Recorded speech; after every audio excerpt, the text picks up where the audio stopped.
What's up, guys? Back with another very special unboxing today. Here we have the LeBron 16 Low in its Safari colorway. Let's take a deeper look.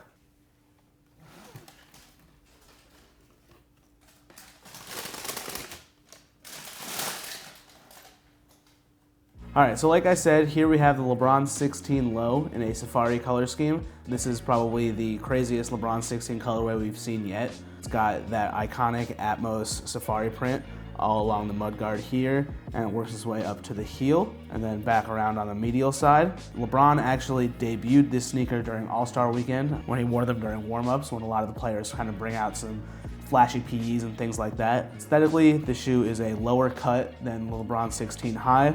Not only is it one of the wildest colorways we've seen, but it's probably one of the more premium iterations of the LeBron 16 so far. All of its underlays here in a kumquat colorway, which is what Nike is calling this particular pair, filled with suede. All along here is suede, and then on its throat and heel collar, it's got a nice like ribbed mesh that gives it a little bit more depth. The Safari here, embroidered smaller swoosh there, and then a gum bottom, which is another shout out to the original 2003 sneaker. Comes with a special zip up enclosure here to go along with its laces. You zip it down and it has another shout out to its shoe that we'll look at later with a Nike Air Max logo. Then on the lateral side, it comes with an orange swoosh.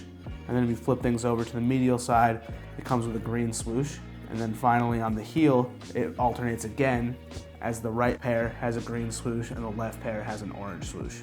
Like I've kind of mentioned earlier, this pair released as part of the LeBronWatch campaign, which is a really cool thing that Nike started doing last year, where they take some of LeBron's sneakers and they kind of rework them and have them inspired by some of the King's favorite shoes throughout his career. Last year with the 15, we saw an Air Griffey Max, a Speed Turf, an Air Max 95, and this year we've kind of seen them take a different approach and get a little bit more specific with it. With this, we saw the Watch the Thrones, the Superman LeBron 3, LeBron 16 Hybrid, which was actually a shout out to his own signature line, but a little bit earlier on back in 2006 with the LeBron 3. So without further ado, let's take out the Atmos Air Max 1 Safari that inspired this pair and do a little compare and contrast between the two. This Air Max 1 is one of the most iconic sneakers that's ever been collaborated with Atmos and Nike, who have put together tons of Air Maxes in the past. It has led to a lot of other sneakers. For one, there's the Air Safari, the Tinker Hatfield design shoe that kind of was a precursor to the Air Max line. Has a new colorway that came out last year that is inspired directly by this shoe. We've seen Safari take place on plenty of other shoes in the past, but it all started right here.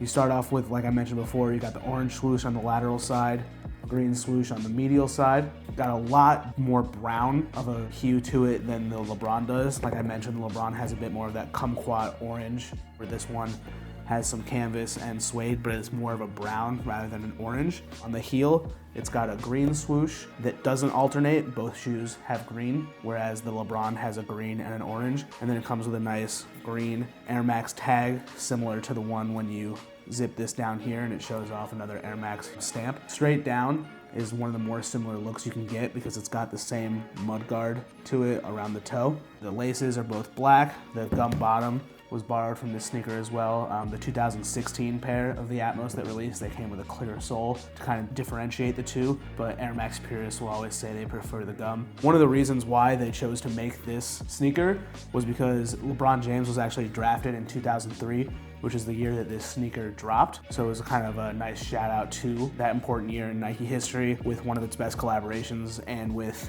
arguably its best athlete since Michael Jordan. And then we think that Nike chose to use LeBron 16 this year because it's 2019, 2003, 19 minus 3 is 16. So the LeBron 16 was a perfect fit for this drop.